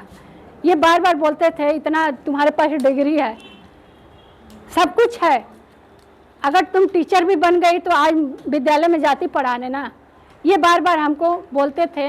मैं बोलती थी हाँ आप सही बोल रहे हैं कि अगर टीचर बन गई होती तो मैं जाती विद्यालय में पढ़ाती, बोलना पड़ता वहाँ ना। तो वही चीज़ तुम यहाँ करो, कुछ मत बोलो, तुम सिर्फ अपनी कहानी बताओ। तो पहले जो है ये ले जाते थे, मैं मीटिंग में लिवा के जाते थे, मैं इनसे घर ही बोल देती थी कि आप लिवा के जाइए भले ही, लेकिन हमको स्टेज पे मत बुलाइएगा। अगर किसी से बात करवाना रहेगा आप हमको बैठे बैठे किसी से बात करवा दीजिएगा, मैं अपनी बात बता दूँगी। ऐसे मैं इनको बोलती थी। लेकिन ये कहते थे घर पे, कहते थे चलो ठीक है, हम अगर कोई पूछेंगे, अगर हम तुमको बात करना रहेगा कर लेना। लेकिन जब जाते थे वहाँ तो वहाँ के जो जहाँ मीटिंग होती थी, जो लीडर रहते थे वहाँ के, तो उनसे अपने में बात कर लेते थे कि लास्ट में इनको भी थोड़ा 5 मिनट के लिए बुला देना। तो जब मीटिंग ख़त्म हो जाती थी तो मुझे भी वो क्या करते थे, ये नहीं बुलाते थे, वहाँ का जो लीडर रहता था बुलाता था कि मेरी नीलम मैम आई हैं, मेरी गुरु माता आई हैं, वो अपनी कहानी बताएंगी। तो बुला देते थे, आप सिर्फ 5 मिनट ही बताइएगा। तो अब क्या करूं, अब ना भी नहीं करना पड़ता था वहाँ पे, क्योंकि वहाँ लोग बैठे रहते थे।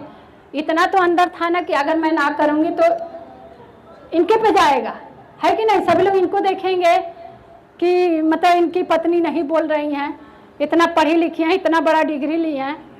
और जो है डिग्री की बात मैं करूं तो बीमारी के पहले जो है मैं डांस में भी फर्स्ट आई थी, और जो है बास्केटबॉल भी मैं फर्स्ट आई थी, वॉलीबॉल में भी मैं फर्स्ट आई थी। सारा मेरे रूम में मेडल लगा हुआ है।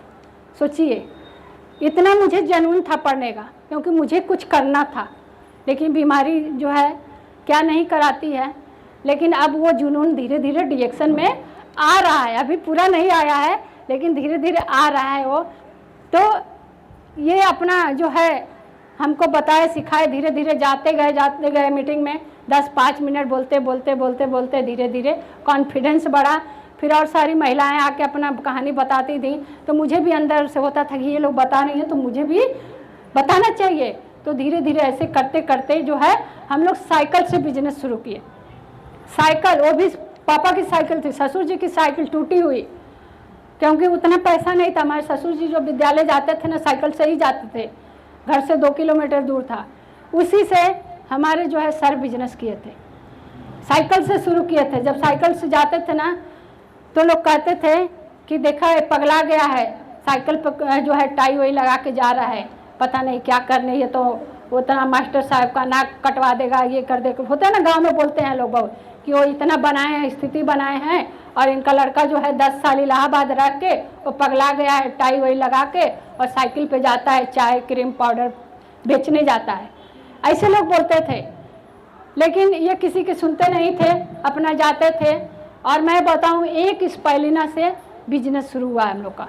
बहुत सारे लोग बोलते हैं ना कि डीएक्शन पैसा लगता है, लेकिन मैं बताऊं ना, जितना आपका हैसियत है उसी से आप बिजनेस करिए। डीएक्शन ये नहीं कहता है कि आप ढेर सारा पैसा लेके आइए, आपके पास जितना हैसियत है उसी के हिसाब से आप, हम लोग एक स्पाइलिना से बिजनेस शुरू किए थे क्योंकि हम लोग पास पैसे नहीं थे। एक स्पाइलिना उठाए, उसको बेचे, MRP DP का अंतर निकाले, फिर साबुन लिए, वो बढ़ाए, MRP जैसे मिलता था बढ़ाते गए बढ़ाते गए बढ़ाते गए। फिर लोग धीरे धीरे आते गए।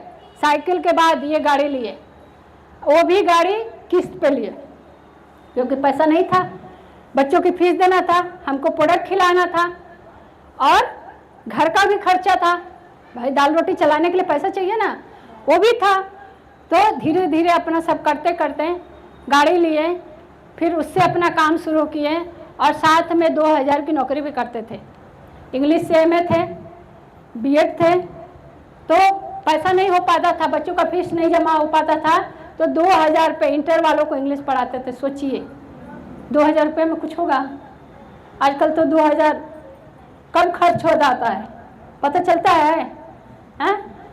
2000 चलाते थे, जो है पढ़ाते थे और कोचिंग चलाते थे, मतलब सब मिला के 6000 रुपये वहाँ से मिलता था इनको, क्योंकि प्रोडक्ट भी हमको खिलाना था, हमको भी देखना था।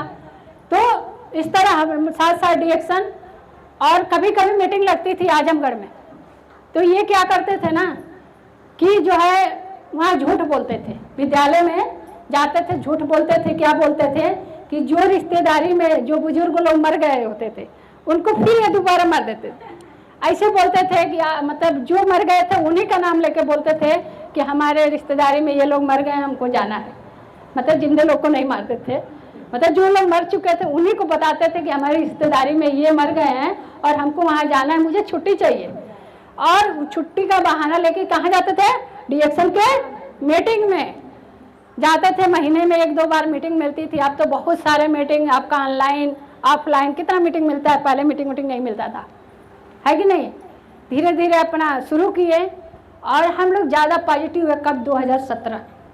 मैं बताऊं 2016 में कैंप लगा था नैनीताल, किसी तरह हम लोग जो है पैसा इकट्ठा करके गए थे। हम लोग उसके पहले डिएक्शन बिजनेस नहीं करते थे, उसके पहले तैयारी थी हम लोग का कि हम भी टीचर बनेंगे, ये भी टीचर, रिजल्ट मिल गया था लेकिन काम नहीं। कौन जाएगा क्रीम पाउडर शैम्पू बेचने? काम नहीं करते थे। वही जब हम लोग 2016 में नैनीताल कैंप लगा था, वहीं गए, जब वहाँ देखे बिहार की महिलाएं जो स्टेज पे खड़े होकर बोल रही थी कि मैं, एक समय था कि किसी के घर बर्तन मांजती थी और आज डिएक्शन से मैं 70,000 रुपये कमाती हूँ, कोई बोलती थी मैं बकरी चढ़ाती थी, कोई बोलती थी कुछ करती थी। ऐसे जाके धर्मशीला मैडम के साथ करीब 50 महिला स्टेज पर भर गई। न शुद्ध कपड़ा था सही से, न सही से पैर में चप्पल था, न सही से बाल था, और वो महिला जाके स्टेज पर बोल रही थी।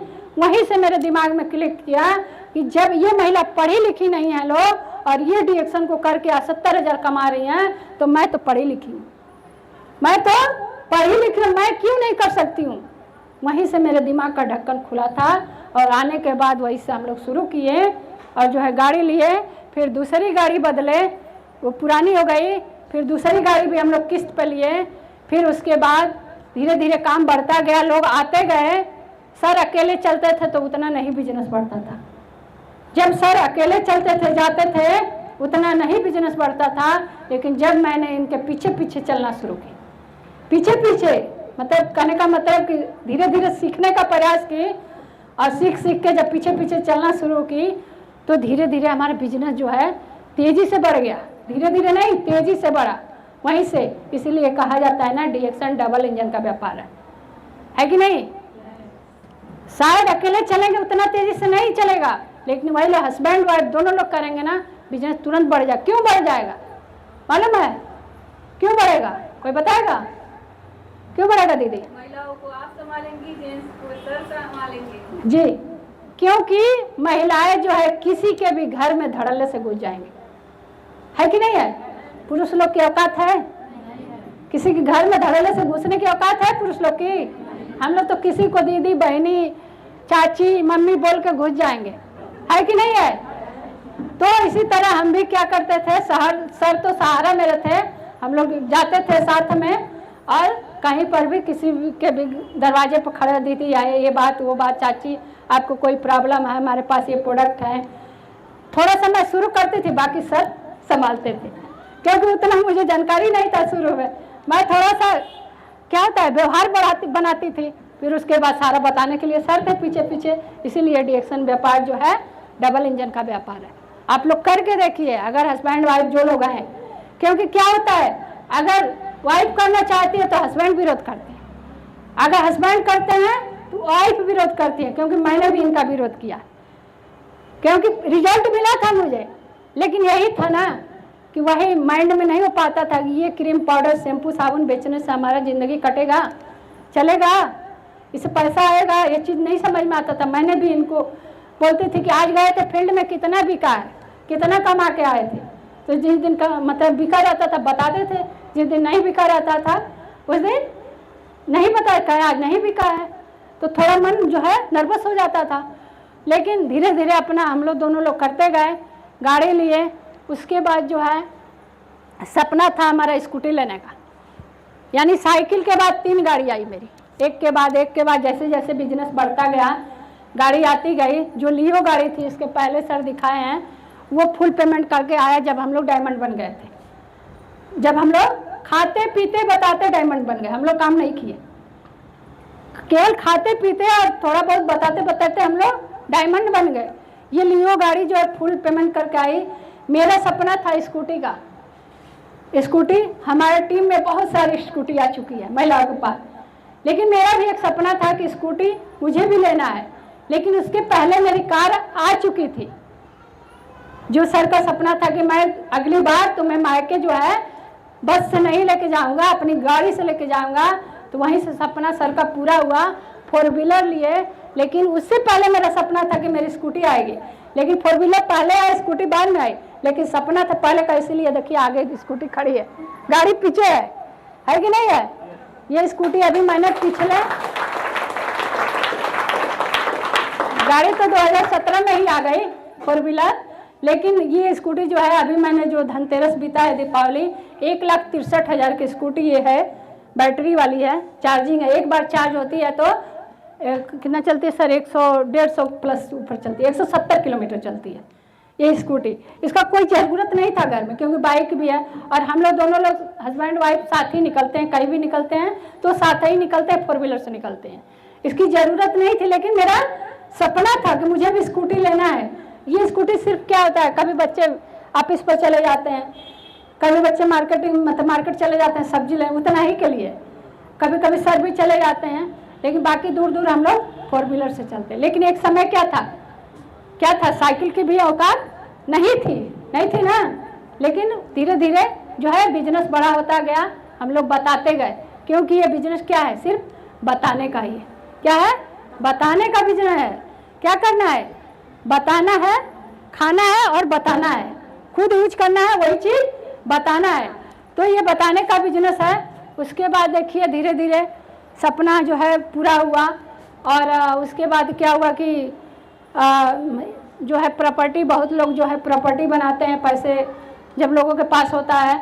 हम लोग गरीब कहाँ से प्रॉपर्टी बना पाते हैं, लेकिन डीएक्शन प्लेटफॉर्म इतना दिया कि मेरे पास जो है आज डीएक्शन की कमाई से जयपुर में मेरी प्रॉपर्टी बन चुकी है।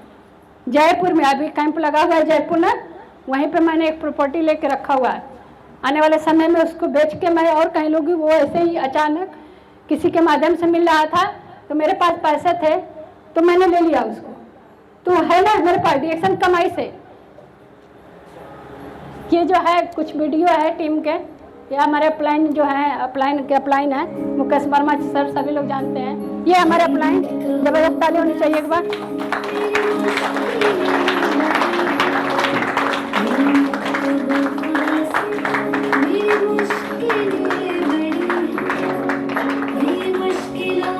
ये गाना इसलिए मैं लगाई हूँ, भगा दीजिए सर, बंद कर दीजिए। इसमें सारे मेरे डायमंड के पिक्चर लगे हैं। ये गाना मैं इसलिए लगाई हूँ, गाना चल रहा है, आप लोग सुन भी रहे हैं कि क्या चल रहा है सर, मेरी मुश्किलों से बढ़ के। हाँ, ये भी हमारा डायमंड है।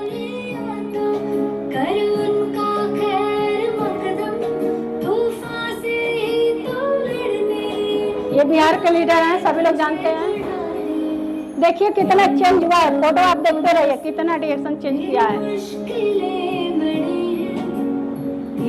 देखिए स्पीच देते हुए मेरा खुदा बड़ा है, मेरा खुदा बड़ा है, मेरा खुदा बड़ा है। मेरे मुश्किलों से कह दो मेरा खुदा बड़ा है।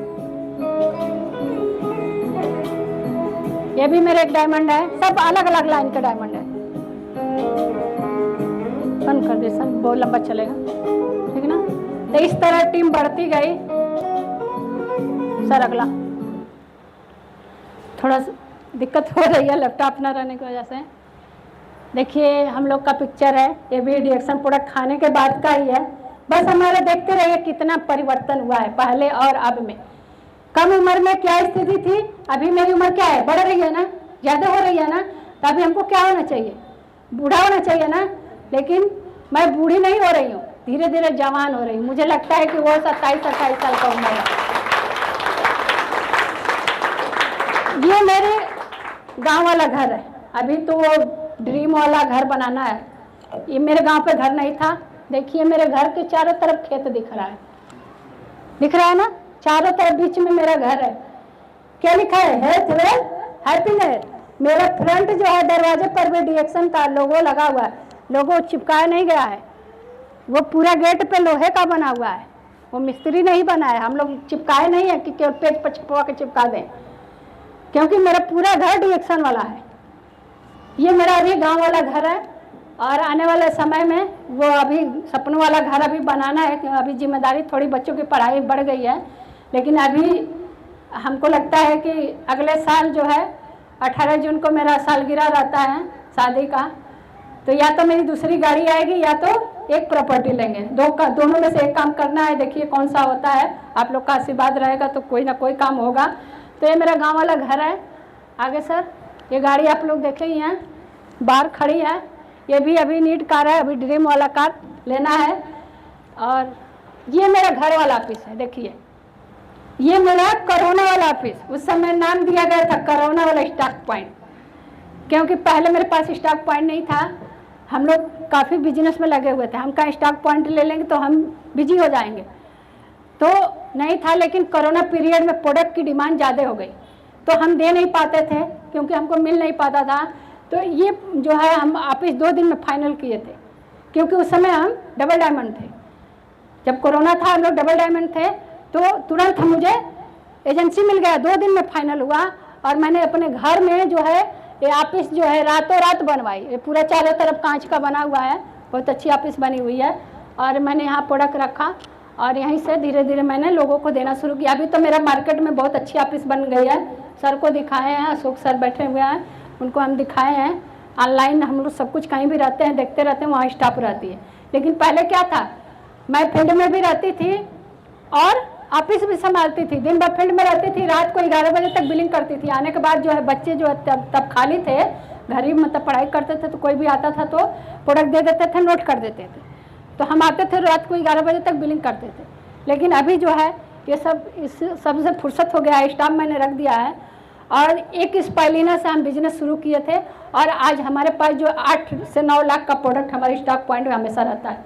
यानी कि आजमगढ़ मंडल में ये लोगों को रहता है ना कि अगर कहीं प्रोडक्ट नहीं मिलेगा तो मोहल्ला सर के यहाँ मिलेगा। कहाँ कहाँ से लोग भाग के आते हैं, कहते हैं अरे वहाँ गए थे प्रोडक्ट नहीं मिला है, आपके यहाँ तो प्रोडक्ट रहता है। हर एक दिन गैप करके हमारे यहाँ ऑर्डर लगता है। अगर किसी को पता करना होगा तो लखनऊ वेयर हाउस पे पूछ सकते हैं। हर एक दिन गैप करके ऑर्डर लगता है और प्रोडक्ट मैं भरपूर रखती हूँ। घर पे भी रहता है, ऑफिस पे भी रहता है। ऐसा नहीं होता है कि कोई आए और मुझे कहना पड़े कि ये प्रोडक्ट मेरे पास नहीं है। जो कंपनी में प्रोडक्ट नहीं रहता है वो मेरे पास नहीं रहता है, ना तो हमेशा मेरे पास प्रोडक्ट भरा रहता है। तो मेरी छोटी सी ऑफिस है, मेरा प्रॉपर्टी जो है जयपुर का। आगे चलते हैं सर, ये देखिए लाइफ स्टाइल, अभी बात कर रहे थे ना, 1 मिनट सर।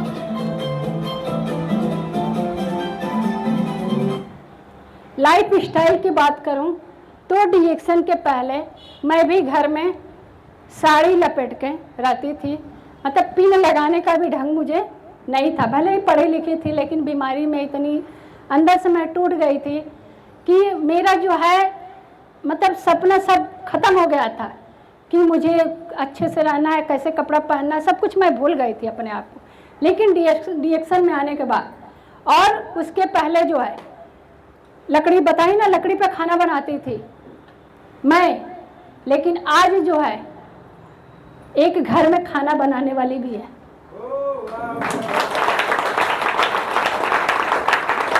मैं सुबह 5:30 बजे घर से निकली हूँ, मुझे पूरी सब्जी बन के मिल गया है। मुझे चाहिए तो चाहिए, मुझे बस बताना रहता है कि मुझे इतने टाइम खाना चाहिए। और ऐसा नहीं, वो बच्ची को मैं पढ़ाती भी हूँ, इंटर में पढ़ती है वो, और जब मैं बोल देती हूँ कि इतने बजे मुझे खाना चाहिए, इतने लोगों को चाहिए। हमारे यहाँ हमेशा आए दिन 2-1 लोग आते रहते हैं, हमारे डीएक्शन वाले लोग, वो बना के तैयार कर देती है। स्कूल भी जाती है, ऐसा नहीं कि स्कूल नहीं जाती है, स्कूल भी जाती है। सारी सुविधा मैंने उसको दे रखा है, कोई उसके माँ बाप से लेना देना नहीं है। और वो भी मेरे टीम के ही बच्ची है, मेरे डीएक्शन परिवार की ही बच्ची है। उसकी माँ थोड़ा गरीब थी, डीएक्शन में धीरे धीरे काम कर रही है। मैंने उनसे कहा दीदी आप ले जाइए, आपके यहाँ क्या है, आपके यहाँ तो कोई दिक्कत नहीं है, हमारी बच्ची पढ़ भी लेगी और कुछ सीख भी लेगी। हमारे यहाँ तो उतना आइटम भी नहीं रहता है कि मैं उसको दूँ कि वो बनाए सीखे। लेकिन मैं बताऊँ, एक समय था कि रिकवच खाने का मन कर रहा था। आप लोग समझ रही हैं, जो पत्ते का बनता है बेसन में लपेट के, रिकवच खाने का मन था। ये गरीबी देखिए। हमारे हस्बैंड क्या बोले, मैं अगले दिन मायके जाने वाली थी, मैं सोची कि थोड़ा बेसन ला देते तो मैं रिकवच बनाती और सभी लोग खा लेते। और मुझे कल मायके जाना है तो फिर मम्मी बना नहीं पाएंगी, क्योंकि मम्मी थोड़े शरीर से भारी हैं तो स्वस्थ हैं, 70 साल की, कोई बीमारी नहीं है उनको, लेकिन थोड़ी शरीर भारी रहती है तो थोड़ा उठने बैठने में थोड़ा कष्ट होता है। तो क्या बोले हमारे हस्बैंड, ये नहीं था कि ये मतलब पैसे नहीं थे कि ये आधा किलो बेसन खरीद के ला पाए। कहे क्या कि मायके जा रही हो ना, वहीं बना के खा लेना। सोचिए, अपना मन मार लिए। क्या इनको खाने का मन नहीं था? बनता तो ये भी खाते ना। ऐसे बोले, सोचिए कितना हम लोग कष्ट झेले हैं डीएक्शन के पहले। तो लाइफ स्टाइल देखिए, घर में कैसे पहले मैं रहती थी, आप देखिए लाइफ स्टाइल, हम लोग कैसे घूमते हैं। हमारी लक्ष्मी दीदी हैं, कहाँ है लक्ष्मी दीदी? ये हमेशा हमारे फेसबुक पे रहती हैं, हम भी रहते हैं, देखती रहती हैं हम लोग की लाइफ स्टाइल। यहाँ पे देखिए, हम लोग गए थे 2-3 साल पहले गए थे हम लोग तेलंगाना, जब पहली बार जो है फैक्ट्री विजिट हुआ था। अभी तो लगातार रहता है, सर जाते हैं, हर बार मैं नहीं जाती हूँ क्योंकि टीम भी देखा। अगर सर 2-4 दिन के लिए निकल जाते तो टीम भी जी हाँ, तो टीम को भी देखना रहता है। तो थोड़ा ये होता है कि दोनों लोग निकल जाते हैं अगर टूर पे, तो थोड़ा टीम में दिक्कत होती है। तो मतलब बार बार मैं साथ में नहीं जा पाती हूँ। हम कहते हैं आप जाइए, मैं तो घूम आई हूँ। तो ऐसे लाइफ स्टाइल जो है, क्या ये लाइफ स्टाइल डीएक्शन के अलावा मिल सकता है? कहीं नहीं मिल सकता है। हम सब महिलाएं जो है सोच भी नहीं पाते हैं कि ये सारा लाइफ स्टाइल हम लोग कभी ज़िंदगी में आएगा। लेकिन मैं बताऊं, महिलाएं जो है बहुत दिल की मजबूत होती हैं, बहुत दिल की मजबूत होती हैं। महिलाएं जो सोचती हैं वो करती हैं, जो सोचती हैं वो करती हैं, लेकिन थोड़ा सोचने में देर लगाती हैं। अंदर सब कुछ रहता है कि मेरे पास बहुत सारा गहना हो, मेरे पास बहुत अच्छी अच्छी साड़ी हो। मैं बताऊं, जब मैं पहले करवा चौथ व्रत थी, जैसे मेरे मायके के लोग व्रत पूजा पाठ नहीं जानते, वो आर्य समाजी हैं। आर्य समाजी लोग बहुत लोग जानते होंगे, वो लोग पूजा पाठ नहीं करते हैं, जैसे देवी देवता पूजा नहीं करते हैं, वो लोग हवन करते हैं। कोई भी प्रोग्राम होता है तो हवन करते हैं। तो मैं यहाँ आई तो करवा चौथ व्रत थी, हमारे हस्बैंड 350 की साड़ी लाए थे। सोचिए गरीबी क्या थी, 350 की साड़ी। आप लोग सोच सकते हैं 350 की साड़ी कैसी होगी। आज तो 350 में एक कुर्ती भी नहीं मिलेगा। अच्छा मिलेगा? नहीं मिलेगा। लेकिन आज के डेट में मैं बताऊं आप लोग से कि आज दुकान पे जाते ना, दुकान पे जाने के बाद ग्राहक क्या पूछता है? आपकी औकात पूछता है कि आपको कितने तक की साड़ी दिखाऊं, कितने रेंज के कपड़े दिखाऊं। होता है कि नहीं होता है? वो रेंज नहीं पूछता हो, वो आपकी औकात पूछता है कि आपकी औकात क्या है, कि आप कितने तक की ले सकती हैं। आज मैं दुकान पे जाती हूँ ना, तो अगर अगला पूछ देता है, हमारे हस्बैंड अंदर से थोड़ा वो हो जाते हैं। वो बोलते हैं आपके दुकान में जो साड़ी आप दिखाइए अपने हिसाब से दिखाइए, हम ले लेंगे, ऐसे बोलते हैं, ऐसे बोलते हैं ये। और जो मन करता है आज मैं ले लेती हूँ, किसके बदौला? DXN के बदौला। तो ये लाइफ स्टाइल जो है देखिए कैसे हम लोग एंजॉय कर रहे हैं। पिक्चर देखिए, वो याद करिए जो पहला मैं अपना फोटो दिखाई हूँ, और यहाँ पे देखिए कैसे DXN में मान सम्मान सब कुछ मिलता है। क्या DXN के अलावा महिलाओं को सम्मान मिलता है? क्या नहीं मिलता है। आप कितना हो भी पढ़ी लिखी रहेंगी, कितना हो भी कुछ भी रहेंगी, लेकिन मौके पर क्या होता है, महिलाओं का जो है डांट फटकार मिलना ही मिलना है। लेकिन यहाँ पे DXN में जो है ना, जो सम्मान मिलता है हम लोग को ना, उतना शायद CM और PM को नहीं मिलता है। सही बताओ, अगर CM PM भी लोग रहेंगे ना तो क्या होता है, पीछे से बॉडीगार्ड खड़े रहते हैं कि नहीं बंदूक लेके। लेकिन हम लोग क्या है, हम लोग तो एकदम चैलेंज करते हैं, खुले सबसे गले मिलते हैं, सम्मान भी मिलता है। आज क्या हुआ है, सम्मान मिला है कि नहीं मिला है? तो केवल सम्मान हम ही को नहीं मिलेगा, सबको ये सम्मान DXN सबको बराबर देता है। बस अपना सोच बदलिए, क्योंकि झुकती है दुनिया, झुकाने वाला चाहिए।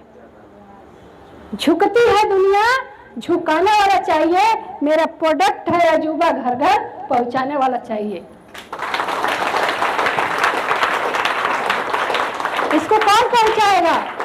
हम ही पहुंचाएंगे। हम जितना ज्यादा घर में पहुंचाएंगे उतना ही ज्यादा रुपया हमारे पास आएगा। हम लोग अकेले ही तो शुरुआत करते हैं, हम भी तो जब पहली बार चले थे अकेले ही चलते हैं ना।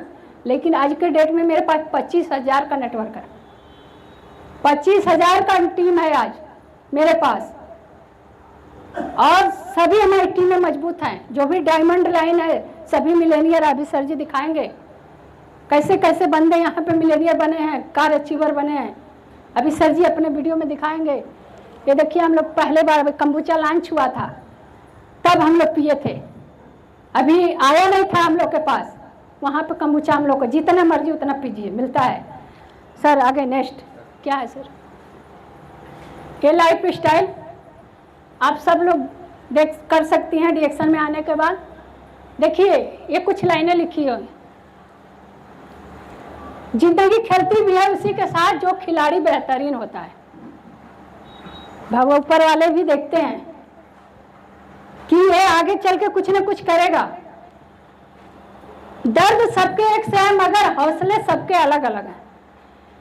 कोई भी परेशानी आती है सबको दर्द बराबर होता है, लेकिन हौसला सबका अलग होता है। कोई सोचता है कि अरे ये प्रॉब्लम आई है कल दिन खत्म हो जाएगा। बहुत लोग क्या होते हैं वहीं से निगेटिव हो जाते हैं, नर्वस हो जाते हैं। कोई हताश होकर बिखर जाता है तो कोई संघर्ष करके निखर जाता है। मैंने भी अपने लाइफ में संघर्ष किया, मैंने भी अपने लाइफ में संघर्ष किया, अपने आप से लड़ा। मैं धूप छांव, आज भी मैं एक गोल्ड डायमंड पद पे हूँ, और देखा जाए तो पूर्वांचल में 3रे नंबर पे हूँ। मैं हो सकता है क्या? डॉक्टर लिम को धन्यवाद देती हूँ। थैंक्स डॉक्टर लिम कि मुझे संजीवनी बूटी दिए, शायद वो नहीं बनाए होते। और मैं थैंक्स करती हूँ प्रोफेसर सर को जो कि इंडिया में लाए। मैं चाहूँगी कि उनके लिए जबरदस्त ताली होनी चाहिए। शायद वो इंडिया में नहीं लाते तो हमारे पास नहीं आता और हमको नहीं मिलता है कि नहीं। तो ये सारे गुरु लोग को नमन है कि डॉक्टर लिम हम सभी लोग के लिए इतना अच्छा तोहफा दिए हैं, तो हम लोग इसको यूज करके पहले अपने आप को सही करें, और जब सही कर लेंगे तो दूसरे को भी बताना शुरू करिए आप लोग। क्योंकि जो है ये चीज़ महिलाओं में ताकत होती है कि महिलाएं जो है चुप नहीं रहती है।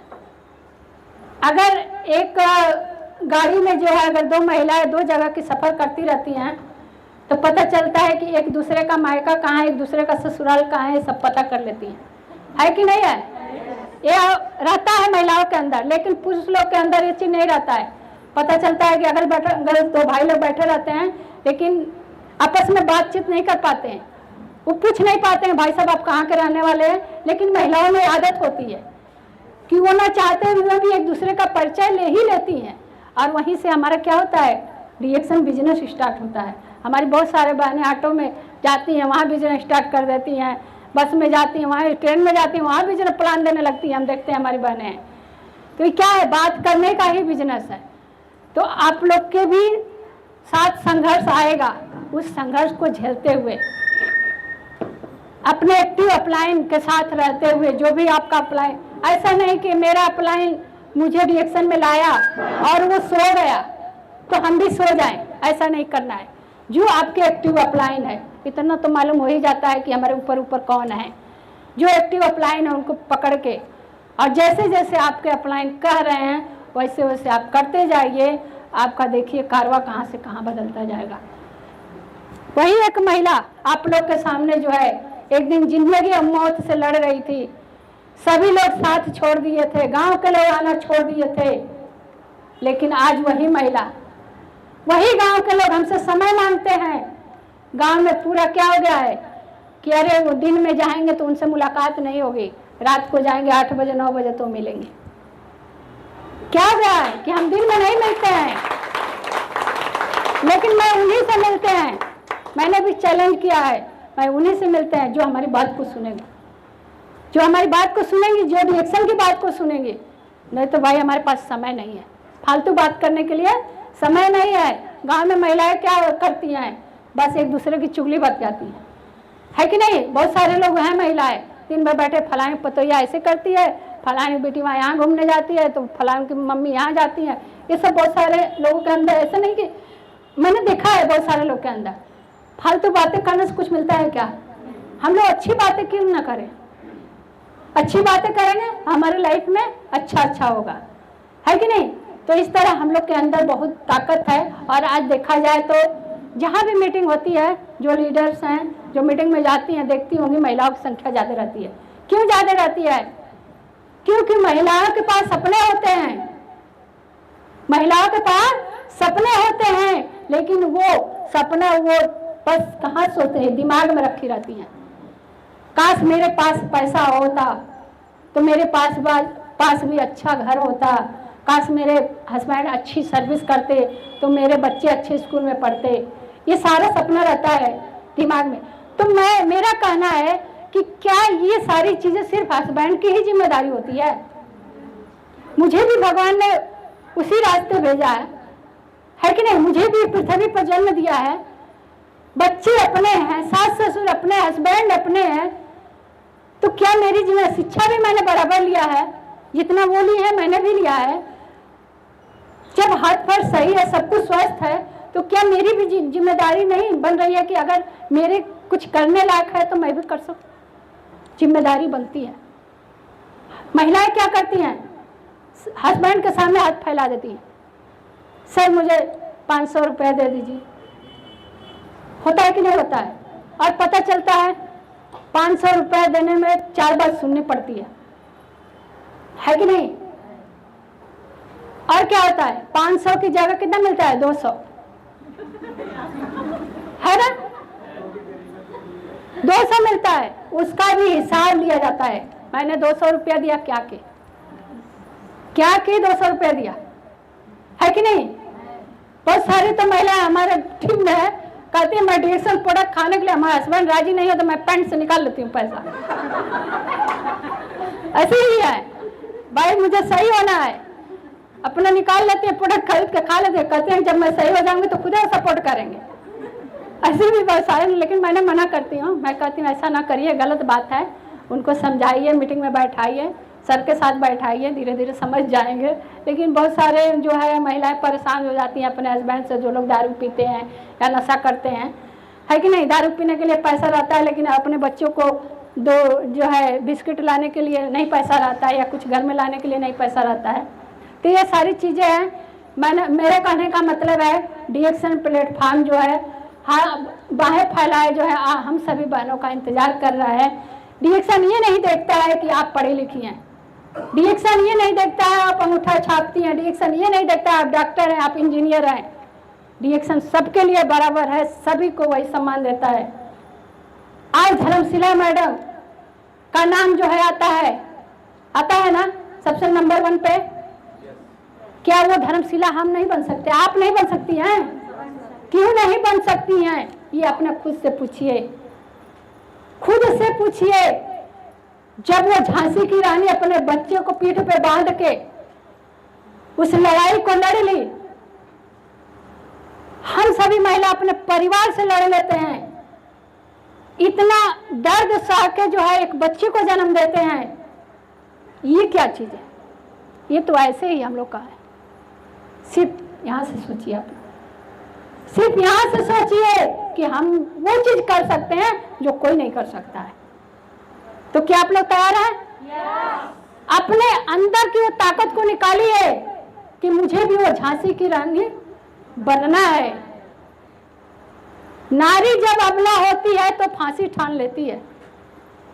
नारी जब अबला होती है तो फांसी ठान लेती है। मेरी बात समझ में आ रही है? जब नारी जो है परेशान हो जाती है तो क्या करती है? सोचती है कि मैं अपने को आपको फांसी लगा लूं, खत्म कर दूं। लेकिन चाह दे नारी तो झांसी की रानी बन जाती है। बस यहाँ सोचिए, यहाँ सोचिए। आज के बाद आप लोग जाइएगा घर पे, एक बार सोचिएगा कि हाँ, हम लोग के बीच एक नीलम दीदी आई थी, कहाँ थी? आज शायद डिएक्शन पढ़ नहीं रहा था, आज मैं आप लोग के सामने नहीं रहती, मेरे बच्चे कहाँ गए होते, मेरा परिवार कहाँ गया होता, पता नहीं।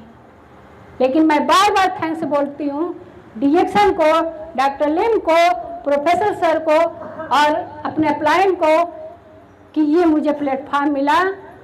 और आज देखा जाए तो कौन नहीं हमको जानता है लीडर, जो लीडर हैं कौन नहीं नीलम मौर्य को जानते हैं। वही महिला जो साड़ी लपेट के रहती थी घर में, आज जो है वही महिला कहाँ कहाँ जाती है, मलेशिया तक घूम के आई है कि नहीं? अभी अगला टूर थाईलैंड का है, फिर आगे वाला मेरा इसी महीने हमारा कजाकिस्तान कंप्लीट हो रहा है। सोचिए, अभी दिसंबर बाकी है, दिसंबर तक चलता है ना, जनवरी से दिसंबर विदेश वाला, लेकिन हमारा इसी महीने पूरा हो रहा है। पूरे टूर है। और पहले क्या कहते थे कि अरे अपने तो घूमा था, अपने में रड़ुओं के लेके घूमा था, ऐसे बोलते थे। अपने तो घूमते साथे साथे अपने मेहरुओं के लेके घूमा था। अरे औकात है तो आप भी घूमा ना, घूमने के लिए औकात चाहिए, पैसा चाहिए ना। आज आए हैं आजमगढ़ से, गाड़ी में तेल नहीं लगा है, लगा है ना, तो कहीं फ्री में तेल डाल दिया कि पैसा लगा है? तब बताइए, घूमने के लिए औकात चाहिए। आज डिएक्शन दे रहा है, हम लोग घूम रहे हैं और घूमते ही रहेंगे। नहीं चल रहा है, कोई दिक्कत नहीं, बस यही मेरा टॉपिक था। आज मैं डिएक्शन प्रोडक्ट खा के